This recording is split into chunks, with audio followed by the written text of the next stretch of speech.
Good morning, જય શ્રી કૃષ્ણ, જય Swaminarayan. Wednesday morning થઈ ગઈ છે, એટલું મસ્ત ચાલે છે.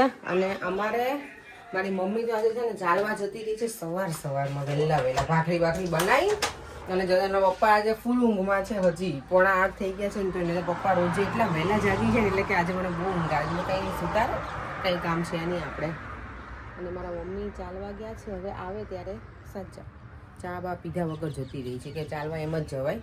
અને અમારે અત્યારે ચાલે છે કોઈ મમ્મી પપ્પાનો, તો એમની જોડે વાતો કરીએ.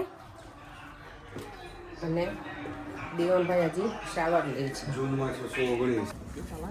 આપણે જો માર્કેટ સુધી પહોંચી ગયા છીએ. જો અહીંયા બધું સેટઅપ થાય છે આમનું.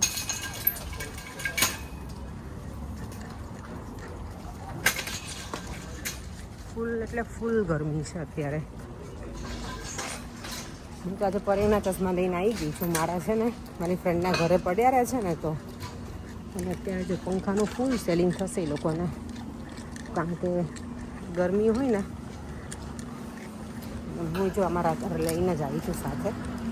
ટ્રેનમાં લાગે ઘણી વખત, ફાસ્ટ ટ્રેન હોય ને એમાં ના લાગે. એમાં બધી જગ્યાએ એસી તો છે નોર્મલી, પણ બહુ વધારે ગરમી હોય તો એસી વર્ક ના કરે અંદર.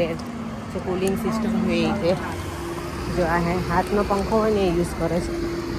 અહીંયા જો એટલી ગરમી છે ને, આટલી ગરમીમાં અહીંયા મેલન આવી ગયું છે. આ ફમે અહીંયા છે ને આજે તો એવું થાય છે કે ક્યાંક છે ને અંદર બહુ પ્રોપર એસી હોય ને ત્યાં જઈને ઊભી રહી જાઓ. ટેસ્કોમાં કે સેન્સબરીમાં ફ્રોઝન ફૂડ હોય ને ત્યાં એકદમ મસ્ત હોય, ઠંડુ ત્યાં જવું પડશે. એટલું ગરમ લાગે છે. સલૂનમાં લાગે છે ને બારે એમ ધોમ ધકતો તડકો છે. અત્યારે બપોરના 1:30 વાગ્યો છે. બહુ તડકો હોય ને ત્યારે અહીંયા છે ને છત્રી લઈને લોકો નીકળે, વિચ ઇઝ ગુડ કે આપણું માથું ને એવું તપે નહીં. હા જો સેન્સબરીવાળાએ શટર ડાઉન કરી દીધા છે. આ ગ્લાસ બહુ તપે ને એટલે. સ્ટોલ છે ને બધા સામેની સાઈડ હોય ને એટલે બરાબર તપે છે. અમારા હું રોજે નીકળતી હોય ને તો રેગ્યુલર હોય ને લોકો જે સ્ટોર નાખીને, તો એ બિચારા એવું જ કહે છે કે આજે ગરમી જેટલી છે ને કે અમે જ નથી ઊભા રહી શકતા ત્યાં. બધું સેલિંગ છે આજે બિઝી છે? તો કે ના નથી બિઝી, એ કોઈ છે જ નહીં. એટલે પબ્લિક તો છે પણ બધા કેવું છાંયડામાં ચાલવાવાળા હોય, કારણ કે અત્યારે ગરમીમાં કોઈ તડકામાં ચાલવું ના ગમે ને.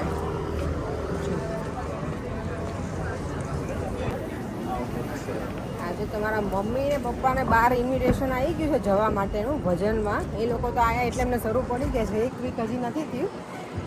ગયા વીકમાં અમે સમર પાર્ટીમાં જઈ આવ્યા. આ વીકમાં એ લોકોને ભજન છે અને ડિનર પણ છે. જેમના ઘરે ભજન રાખે છે અને અમારા ઘરથી નજીક જ છે. તો પપ્પાને મેં કીધું તમને મળી જશે? તો કે હા. અને મમ્મીને તો ત્યાં બધા અમારા આ એક્ઝેક્ટ સામે મારું ઘર છે ને એની સામે સવાર અને સાંજ બધા બેસે. બધા જેટલા ઇન્ડિયાથી આવ્યા હોય ને એટલે બધા લેડીઝ હોય ને ત્યાં બેસે. અને જેન્ટ્સ બધા દૂર ક્યાંક જાય છે. એ લોકો તો ઘરથી નજીક પણ થોડુંક 10-15 મિનિટનું વોક છે. તો મમ્મી સવારમાં ના જાય, કારણ કે સવારમાં થોડું કામ પણ હોય કે, અને બપોરનું લંચ બનાવવાનું હોય. પપ્પા અને મમ્મી બંને ઘરે હોય એટલે એમના માટે તો કે હું સવારમાં ના જાઉં. પણ આ સવારમાં એ વોક કરવા તો ગઈ હતી મમ્મી, કે મજા આવી. કે સામે બધા બેસે ને પછી 9-1 વાગે તો ત્યાં જાય થોડી વાર બેસવા. એટલે પ્રોપર આમ ઇન્ડિયા જેવું કે ફિલિંગ આવે છે અહીંયા પણ એમ. એટલે મને એવું જ હતું કે ખાલી કંટાળવા ના જોઈએ એ લોકો, કારણ કે અમે જ્યારે કામ ઉપર હોઈએ ને ત્યારે, ઘરે હોઈએ ત્યારે તો વાંધો નથી. અને હમણાંથી તો હું મારા પપ્પાને બેસાડું સાંજે. હું કહું પપ્પા બેસો ને થોડી વાર, કારણ કે અમે આખો દિવસ કામ ઉપર હોઈએ. થોડી વાર તમે ઘરે રાત્રે અમે હોઈએ ને ત્યાં તમારે બેસવાનું, પછી સુઈ જાય. આ તો એ કેટલા બધા લેટ જાગ્યા ને, સવારે કેટલા 7:30 વાગ્યા ને. મારા સાસુને ફોન કર્યો તો એ કે તારા પપ્પાની શું કરે? તો મારા પપ્પા તો જાગ્યા હતા. મેં મને ઉપર જવા દો, હજી સુધી આવ્યા નહીં નીચે આજે. તો ગઈ તો હજી સૂતા હતી કે મને આજે બહુ ઊંઘ આવે છે. મેં તો સૂતા રહે, કંઈ કામ હોય નહીં એટલે. એટલે એમને કે આ તો અમે ટાઈમ જ નીકાળવાનો હોય ને તો લેટ જાગે તો પછી દિવસ એટલો ઓછો થઈ જાય. પછી તો એ સવારના બ્રેકફાસ્ટ કરી પપ્પા તો છે ને અમારા નીકળી જાય ચાલવા. અને ત્યાં બધા બેસે છે. અને ગઈકાલે તો કે મેં બધાને આઈસ્ક્રીમ ખવડાવી. તો આઈસ્ક્રીમ ત્યાંય ખાઈને આવ્યા અને પાછું ઘરે લઈને આવ્યા. ને એમાંથી મારી મમ્મી કંઈ ખાઈ લીધું. ડાયાબિટીસ છે ને તો એટલે ડબલ ડોઝ લઈ લીધા આઈસ્ક્રીમના. એટલે આજે હું બોલીને આવી છું તો આજે હવે એક પણ ના ખાતા, કારણ કે પછી ડાયાબિટીસ વધી જાય ને પછી વધારે હેરાન થવું. એના કરતાં બેટર તો પપ્પા ના ખાવ ને તો સારું એમ. સામે જો ડોગી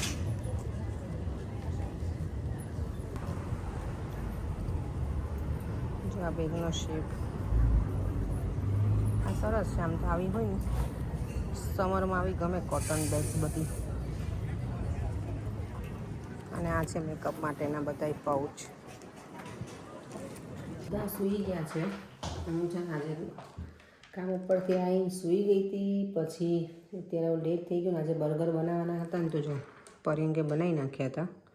મારે કંઈ કુકિંગ કરવાનું હતું નહીં. મમ્મી પપ્પા બહાર ગયા હતા અને આજે ગરમીના લીધે છે ને બહુ મજા નહોતી આવતી. તો અત્યારે હું ડિનર કરવા બેઠી છું. કેટલા કહું 10:30 થઈ ગયા છે. બધા ઉપર સૂઈ ગયા છે ગરમીમાં. મારા હોટ ફેવરેટ ઢોકળા બનાવેલા હતા ને એ હતા 2 પીસ પડ્યા છે. અને અહીંયા પર ગરમા ગરમ તો નહીં પર કેમ બનાવીને મૂકી દીધેલું છે તો આપણે ખાઈ લઈએ. આ જો રાતના 11:30 નીચે આવ્યા જ ગરમીના રહી ના કે અને હું અહીંયા બેઠી છું. તરબૂચ ખાઈ લીધું. હવે આપણે વિડીયોને એન્ડ કરી દઈએ. ફરીથી મળીશું કાલે નવા વિડીયો સાથે. Bye bye. જય શ્રી કૃષ્ણ, જય સ્વામિનારાયણ. વિડીયો ગમ્યો હોય તો like, share and subscribe. By.